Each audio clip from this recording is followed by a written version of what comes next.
So at the end of the last video, I asked the question, why do we gamble? So many of us will in some format, whether it's a scratch card, lottery ticket, putting a euro on the random horse in the Grand National, or whatever form of gambling you might have engaged in your own life. So why do we do it? I hope you had a little think about that. A variety of reasons. I've just put up a few of the more common ones here. The obvious one is to win free money. You can't underestimate the power of that for somebody who's in financial difficulty. Maybe they have had an experience in the past where they were down to their last 5 or 10 or 20 euros, whatever it is. Maybe they went into the local bookies, put it on a horse or put it on a virtual horse, and won enough money to pay the rent or pay some important bill.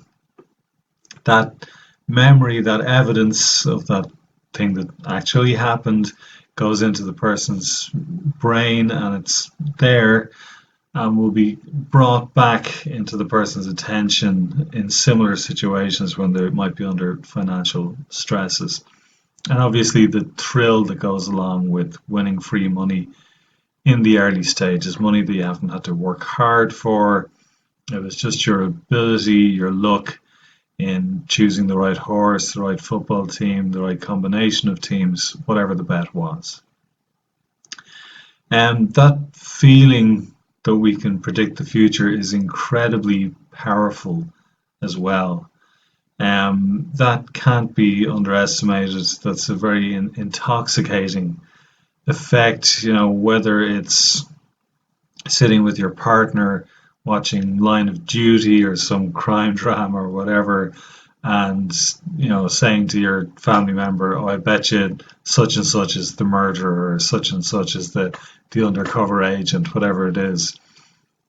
We all love being proven right in our predictions. Yeah? There doesn't have to be money involved, but it's something that we all get pleasure from, that we all get enjoyment from. To beat the bookie or to beat the house if it's in a casino or an amusement arcade, or to beat the machine if you're playing against the machine. Again, that is really powerful. You see it maybe more in action gamblers. We'll be looking at that later on. That can be a really powerful motivating factor. That sense of beating your opponent. Staying in the zone, and this is particularly prevalent with people who gamble on machines. This kind of hypnotic trance-like state that the person gets into, where they're locked into the zone. The machines are designed that way. The buildings that the machines are in are designed in a way to facilitate this. People see this as very therapeutic in some ways. They use it as a way to de-stress. Could be in front of an actual machine in an amusement arcade or a casino, or it could be in front of the computer screen, in front of your phone screen, playing virtual slots, virtual roulette. It's very hypnotic, very trance-like. People find it very soothing. They lose track of time, lose track of work that they might be supposed to be doing, or other responsibilities that they might have. And importantly as well, they quite often lose track of how much money they're gambling. To get a dopamine release, we'll be looking at the importance of that in a moment. And then that adrenaline rush for the action gambler. Essentially, there are two main types of gambler: the action gambler and the escape gambler, who's into that hypnotic state. But that adrenaline rush of your horse winning by a nose, or your team scoring the winning goal in the dying seconds of a game, huge rush associated with that. These are just some of the most common reasons why any of us might gamble. Looking at the reclassification of gambling disorder, formerly pathological gambling, in the DSM-V, the most recent edition of the DSM, published in 2013. Pathological gambling was a diagnosis formally included in the DSM, published by the American Psychiatric Association.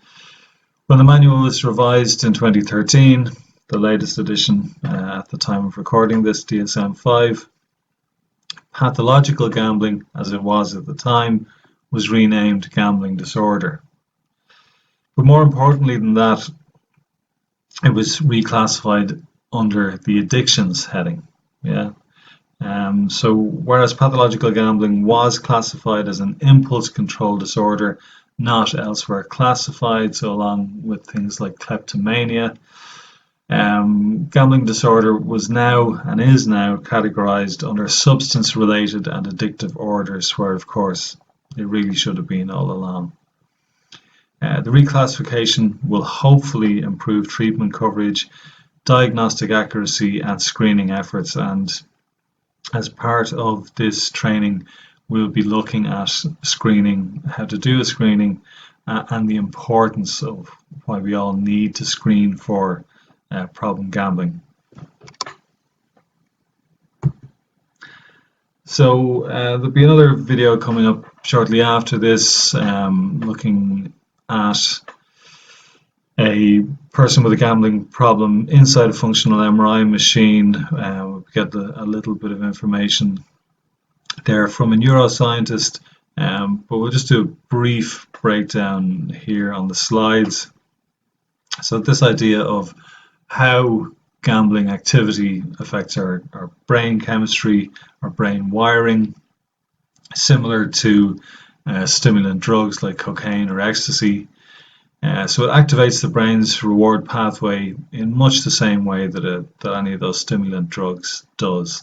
And many of you may have come across the reward pathway in your work to date. So we've got different parts of that reward system, including the ventral striatum. It's deep inside the brain. It's been termed the brain's reward center, and it's been implicated in reward processing as well as substance misuse. So when it's a part of the brain that in evolutionary terms is supposed to give us a reward, a hit of dopamine, when we engage in behaviors like having sex or eating certain types of foods that would have been difficult to find for most of human existence, so things like fast carbs. But other activities and other substances can hijack that reward pathway. And if we look at the origins of the reward pathway and what it's designed for, it's things that are strongly linked to survival. So whether if it's sexual activity to help with the survival of the human race, passing on our genetic material to the next generation, or if it's eating certain types of food that will keep us as an individual alive. So when a behavior or a substance hijacks something that's so strongly linked to survival, that has a very powerful impact. So when people with the gambling disorder watch gambling videos or participate in simulated gambling while their brains are being scanned, we'll be looking at that in the next video, scientists can see a change in blood flow in specific brain areas, indicating which areas are more active.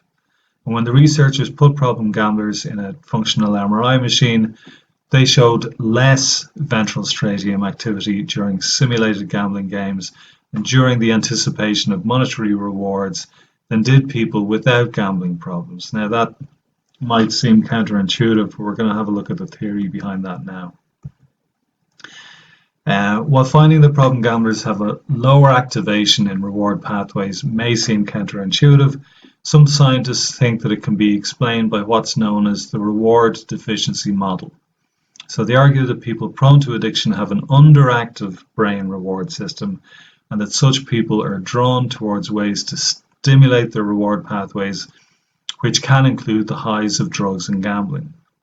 So the theory here is again that the person has an underactive reward pathway, and they find ways, it could be gambling, it could be cocaine use, other drugs that will stimulate the reward pathway to produce dopamine, essentially.